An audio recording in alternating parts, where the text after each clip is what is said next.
He says, now the person who hears my words, my teachings, and builds his life on them is like a person who builds their house on the rock. Well, a house always represents your heart.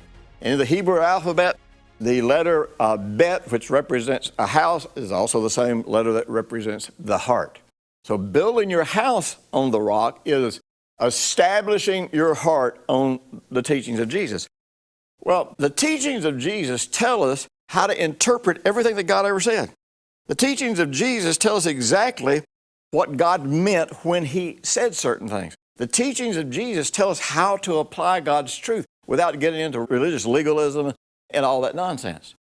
And so he says, now, if you believe me, if you trust my word, if you trust what I'm saying, if you trust my teachings and you're building your life on them, then obviously we know each other. And by the way, that word know is experientially know each other, like a husband and wife know each other when they make love. In other words, we're intimate with each other. We share with each other. We share our dreams with each other.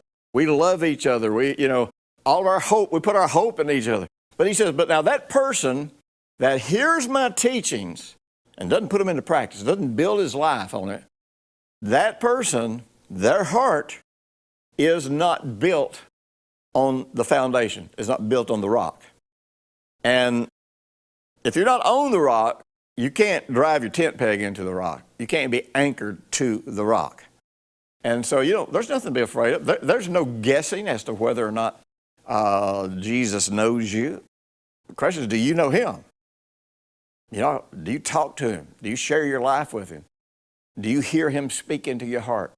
Do you build your life on his teachings? Are you trying as much as you can to follow him as your shepherd?